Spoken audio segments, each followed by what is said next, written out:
if you continue to internalize this, like your mind is a dangerous place to play in by yourself. It is, especially when you start internalizing, you start questioning things. A lot of times sitting on that couch, I remember my first treatment, I sat on the couch, and when you leave, you're like, whew, it's this burden that's lifted. Any of my brothers that are out there, struggling with their deployment or, life in general, I tell them that, hey, to stay strong and to keep holding on and to understand, you're here for a reason and that, your life and what you're doing does have purpose.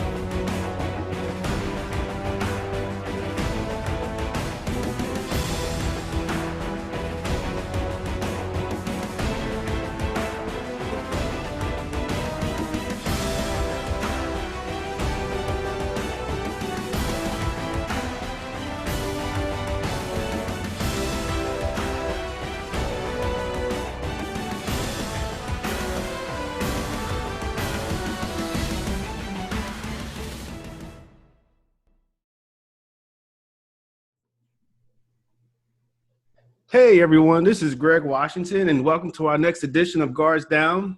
I have with me today Donte. How's it going over there? It's going good. How are you?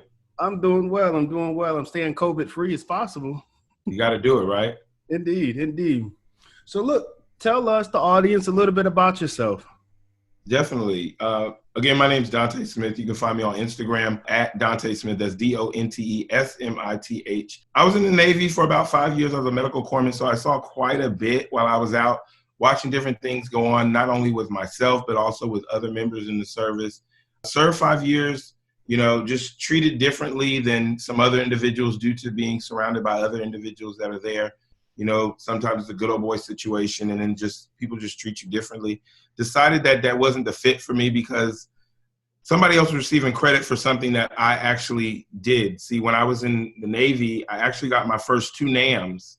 I got my first NAM as an E3, which is normally given to an E6. I received that for actually saving a Marine out in just general public, helping him save his life. He ended up on my actual ward where I actually started treating. When my chief found out about it, he was like, you know what, good job. And I was like, okay. And the next thing I know, he was trying to give me an award. And I was like, it's not that deep. It's, what are you doing? He was like, I need you to be quiet. I need you to accept this and keep moving forward. So I did, got promoted to E4 and became a LPO, which still normally isn't given to somebody until a E5. I'm not tooting my own horn, but I'm just really dedicated to the things that I do. Left that ward in North Carolina and got stationed on the USS John C. Stennis CVN 74. And there, as soon as I got there, they looked at my background and they were like, there's no way we can make you a petty officer, LPO rather, here because there's too many outranking individuals. And I was like, okay, no problem. Just give me, and I'm just going to be transparent. I'm a sailor. So if you know sailors, they always say we do something really, really well.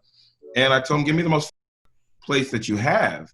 And in doing so, they said, well, nobody's been able to fix birth month recall. I was like, no problem, go ahead and give it to me.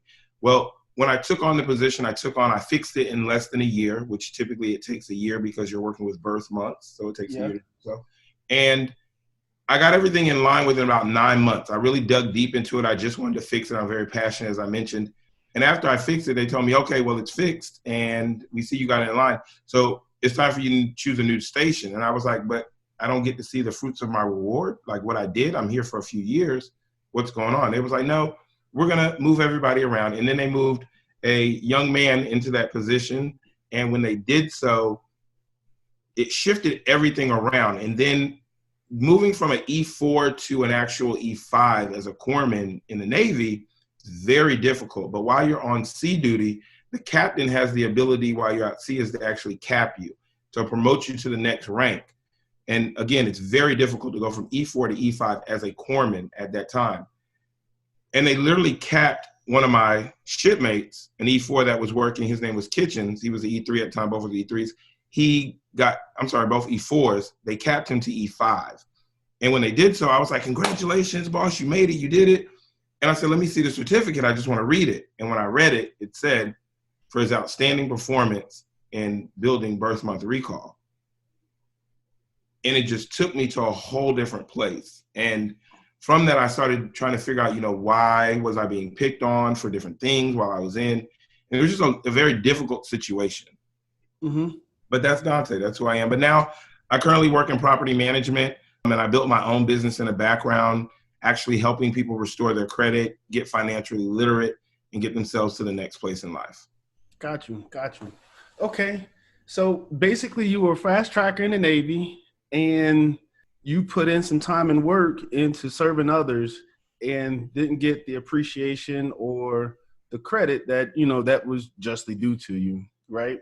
Of course, on the show, we're here to talk about trauma and grief and how different people deal with it and how they overcome. It sounds like grief, but not in the sense of mourning for someone, more so something, taken from you. And then so, I just kind of want to talk about that aspect of, what you went through, as well as want to hear some of the other things that you went through when it comes to dealing with trauma and grief. So before we dive into there, my first question I like to ask everyone is, do you feel like you were equipped as a child growing up, with your family and surroundings to deal with trauma and grief? Good question. Was I equipped? I mean, I think I was given the best tool that we can be given. And in my life, for me, I think that's, a good biblical knowledge of where we are and who to depend on. And I don't necessarily believe that I really relied on that early on. However, my father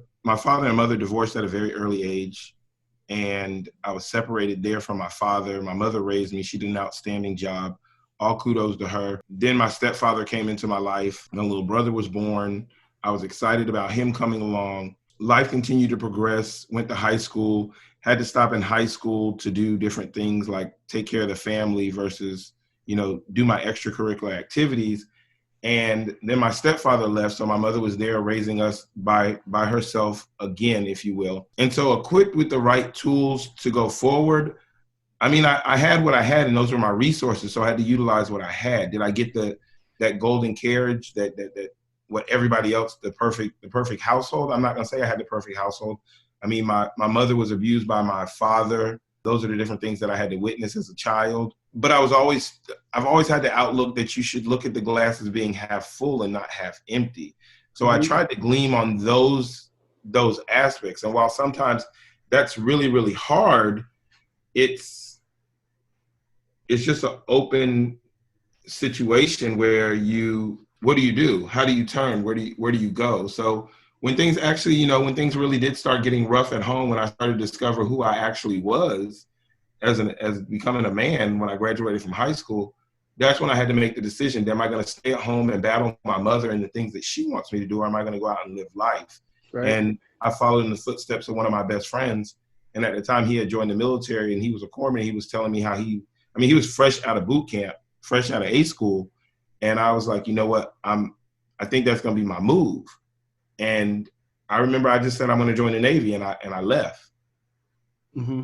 So when you talk about, like your childhood growing up, one thing that, I always say is that trauma shapes who we are or what we become, right? So when you first deal with trauma, that shapes your why, and then what and how you endure, and then how you transition once, you're past that. And so for you to see all the things you saw with your mom, experience abuse in her relationship, one, how did that make you feel? And how did you learn to cope and get through with it?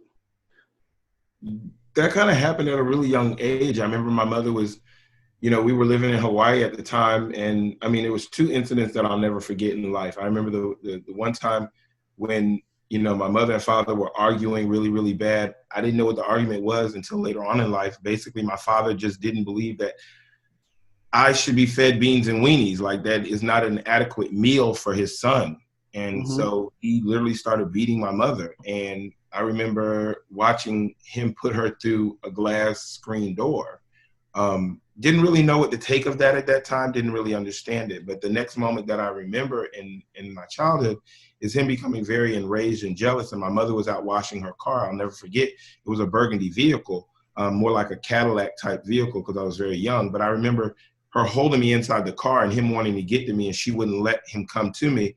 And he literally stood on the vehicle and he literally just started kicking the window in, and I was there. And then my father was no longer in my life. And I'm like, where did he go? Of course, I longed for him as a child.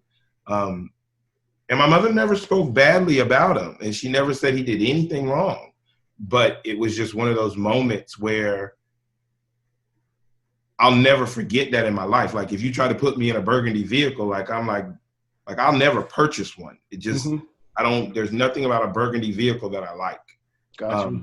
So, I mean, it's funny that, when we look at that, and as a medical professional, when I look at post-traumatic stress disorder, I remember being in the military, and I didn't believe that people in the ICU, like in upstairs, well, not in the ICU, but in the psych ward, I never believed that, like, they took me up to that ward to get me to work. And I was like, I can't work here because I can't be compassionate to this individual. He's screaming little red bunnies are running around, and there isn't none. He's just trying to get out of work. And I think looking back and having this conversation right now, I didn't want to believe in psychological situations. I didn't want to believe.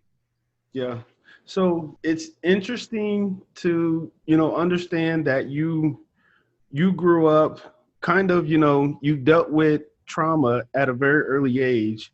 And because it was so early, you were able to process it differently than, being a teenager or, close to a grown man now and seeing that happen. I know, of course, anybody would act differently. But for you to go through that, process it, and thankfully, your mom got you guys out of a bad situation and got you into a better one. For you to want to join the Navy and, of course, the medical field, that inspiration as to your why, like why the medical field? Well, to be honest, I just didn't want to work outside. I didn't want to see hard labor. Like, being out, like, anybody that knows me knows I'm a pretty boy. I don't like to do hard work. I don't mind hard work. Like, I'll get out there, I'll do some stuff. But I mean, my mother made me cut the grass every day on Saturdays. At any opportunity I wanted to cut it, but I was not cutting that grass at any point in time if it didn't. It took forever. I got you. I would drag out chores, but I did the medical field because I really I knew that I'd be inside in AC, and the whole thought of being in the military with my mother and father and stepfather being in the military, I just didn't want to be outside, only to find out that I'd be training with the Marines and spending time in tents outside. And got you. Yeah. Okay. Well, no, that makes sense to understand who you are and what you want. When you look at now, when you look at your career in the Navy, what advice would you give someone that is going through, right? Like whether it like, this episode, we don't have to talk about it being, necessarily a bad situation, but just for, with your job, right? And how you kind of got the wrong end of the stick or the raw end of the stick.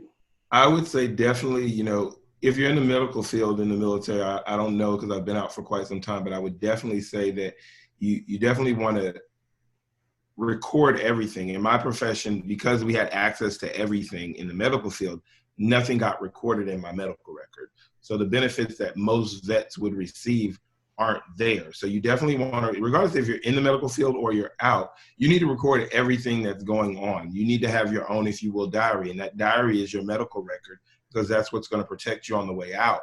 And you want to just make sure that everything is recorded and everything is documented. They may call you a sick bay commando. That's what we said in the Navy. But you want to make sure that you are covered, because at the end of the day, while they feed this information to you, if you will, where you are government property, and yes, you are, you're still yourself, you're still your human. This is your temple. You need to take care of it. And you definitely need to go back and make sure that it's documented so that when you do come out, whenever you do come out, you can get the benefits that are there for you, because I'm still fighting for my benefits to this day. Got you. Okay, so let's shift and let's talk more about getting help, right? While you're on active duty, and like the different treatments and things that are out there. So one of the things that, that I've been looking at and that I've started to preach is cultural sensitive therapy, right? If your therapist looks like you or has been through the same things that you've been through, then you guys can connect on a much deeper level, which will in turn make the treatment more effective and more favorable. Again, as a medical professional that was in there, and it's funny because if you can't relate to the individual and you're not comfortable, you're not going to open up. And the whole point of going to a therapist, which is, I advocated, I believe in it. I personally have one. I utilize the VA for that currently. If you're not comfortable in any way, there's nothing wrong with saying, I'm not comfortable with you, I need a different one. And it's their job and their responsibility to find that for you. Whatever the reason it is why you're not comfortable, feel free in advocating and saying that. But you have to be comfortable because, again, who we're talking about and who we're trying to help is you. So I definitely do that. My current therapist, I'm more of an open book, so I don't mind really speaking about it. Like if you ask me about it, I'll speak. There are some things that, I still am not going to say I'm not completely guarded, that I don't guard anything. There's some things that lie deeper that actually have occurred. And me and my therapist talk deeply about that, and I'm free there because, of course, you're protected. And a lot of people wonder, is this really protected? Is this going to hurt my job? They cannot speak about it. If they do, I promise you'll be paid for life. And that'll be instant, protected by HIPAA laws. But you definitely, like you're saying, my therapist currently is an African-American male. He attended Morehouse. And I mean, those are things that for me make me feel solid and whole when I speak to a person. Because number one, I feel as if he can relate with me. Number one, I feel like he may have been through some of the things that I may have been through, or he has a closer tie. Whereas if I'm speaking to a Caucasian male, I'm like, you're the reason why I'm in my situation now. Because the Caucasian male that was in the lieutenant is the reason why I feel the way that I feel right now. So you're going to be subconsciously, you may not even know you're doing it, but subconsciously you're sitting there and you're not giving information that you should be giving to help yourself, because you're blocking the process. Because just like you mentioning, the image is there. You're just reliving it all over again. So, I mean, I went to one medical appointment and I recall walking in that office, and the doctor that I had to see for my benefits, I walked in and he was like, I'm not going to put you through this. I can't. He was an African-American male, and he was just like, I can't put you through this. If you said this, and this happened, it happened. Like, why would you be here if these things didn't happen? It happened. Right. Go home. You're fine. And know that that's how I'm going to report this. And I was like, it was the weirdest appointment ever. I was blown away. And I won't say what doc, who it was. I've had several African-American doctors. They ask you that question when you get ready to go in, like, who do you want to see? They're asking you that for a reason. Yeah. Go in, open up, tell them who you want to see. I want a male, I want a black male, and they'll make the arrangement for you. Timing may be off, but they'll make it for you. Got you. Okay, so you definitely agree with the cultural sensitive therapy, being able to ask, for, your preference as far as, experience-wise or, culture-wise. The other part to it is like medical, like the treatment, right? So when it comes to the different types of treatment options, whether it be, CBT or EMDR, if you've experienced any of those, do you recommend one over the other? I don't know what those acronyms stand for. Okay, so cognitive behavior therapy, you do know you're messing with me. And then the other one is eye movement desensitization, right? And so it's one of those where folks with PTSD or traumatic experiences, it's a certain way for you to be able to, they help you process, right, the trauma. And so just wanted to get your take on how you go about talking with your healthcare provider, your professional, as well as the treatments, right? Medical side of it, like the prescriptions and stuff. Hey guys, it's Jerome. Greg and I wanted to invite you to the community that we created for the whole Guards Down family. Jump on Facebook or check the show notes for the Guards Down Facebook group. There you'll be able to find a community of folks who are committed to raising awareness about complex grief and PTSD. Look forward to chatting with you guys in the group. Now let's get back to the episode. How do I go about discussing my medical treatments? I'm trying to understand the question. Oh, well, yeah. So there are certain ways that you can, so for someone that doesn't want to speak on their trauma and relive it, by speaking on it, right? Um, how do they go about expressing it, right? And is there any treatments out there that would help them in that way, that they can process it, but not have to, just relive it? And then I would definitely say tune into your show, number one, because this is gold. That's not a shameless plug, but that's, as a medical profession, the reason why I say that is because you need to hear it and believe it. And maybe you don't believe it now, but maybe if you listen to this a few more times, it'll sink in and you'll understand that if you continue to internalize this, like, your mind is a dangerous place to play in by yourself. It is, especially when you start internalizing, you start questioning things. A lot of times sitting on that couch, I remember my first treatment, I sat on the couch, and when you leave, you're like, whew, it's this burden that's lifted. And the person is just simply writing, and you're talking. They may ask one or two questions, and then you're just talking. It's you in a room, anything that would make you feel uncomfortable. Or if they ask you a question and you don't want to talk about it at the time. I remember my first therapist, when I sat down, there were some questions they asked, and I was like, nah, I'm good on that. I don't want to talk about that. And they have to respect that. And okay, they may ask you another question, but you're able to move forward with it. But over time, when you can continue to repeat that process of speaking, it becomes easier to express what you need to express, and you get it off your chest. A lot of it is pent up because when we were in the military, there was that whole rank structure where if you disobeyed or you didn't follow a rule, I remember I had a gentleman that he didn't want to wipe down a bulkhead. In the Navy, that's a wall. He didn't want to do his cleaning area. And he got 3 days bread and water. And so that plays a part into, like, right now for me, like, if you in the workforce today, if there's a level of respect that I have for you, and anytime something's said to me and I feel like you outrank me or you are superior to me, those things are subconscious. So if you don't start speaking about it and voicing, you lose so much power, because especially being enlisted, you were degraded to some sense to work in an environment where somebody that you knew wasn't smarter than you or more intelligent than you was in charge of you, and you had to deal with it, or there were severe repercussions. So you need to open up, you need to speak, continue, voice what you can at this time. I guess that's what I would tell that person. Just voice what you can, and from there, you'll be able to open up and do more. It's small bits. You're not going to get it out in one session. I promise you, you won't get. Been going to a therapist now for, I don't even know, it's been years.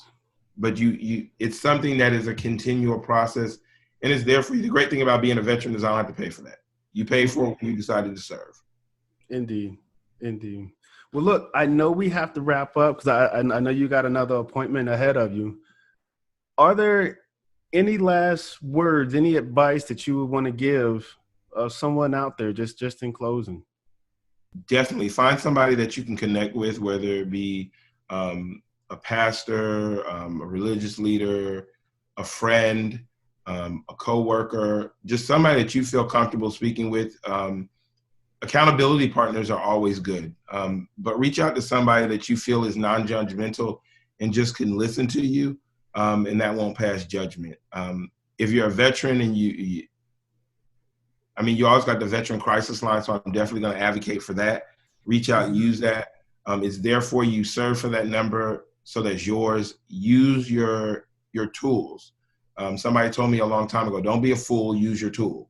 So use that as an item. Anybody that, I was a medical corpsman, and I think once I was a corpsman, I'm always a corpsman. If you say something to me medically and you're saying that, I'm going to support you in that forever and always. And I'm true to that. So, if you hit me up, I'm an open book. I still believe in serving today. That's why I do what I do on my platform.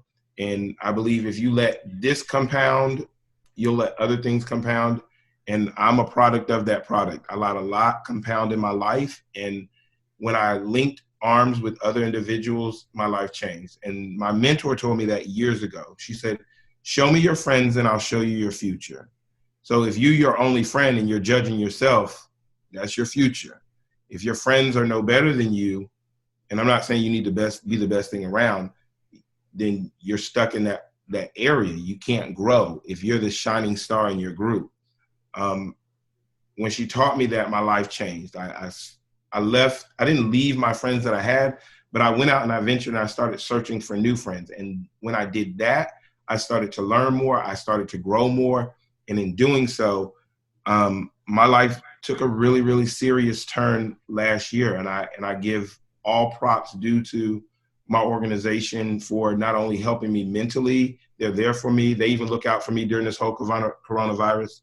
Yeah, it is coronavirus situation. And they were like, Donte, we're worried for you because you're not built for social distancing, because I'm a social butterfly. I like to be around other individuals. But they reached out and they stayed connected. So it's super important to stay connected with individuals. Indeed. Indeed. Man, I appreciate those words of wisdom. I appreciate the knowledge you drop when it comes to, dealing with the workplace and understanding what tools and resources that, one will have available for them, in the military. I really appreciate that. Well, Donte, I appreciate you. And to all our fans, we appreciate you tuning in. This is Donte and Greg signing out with Guards Down, telling you guys to stay safe, stay focused, and stay engaged. That's what it's really all about. Giving yourself a fighting chance to just show what you got.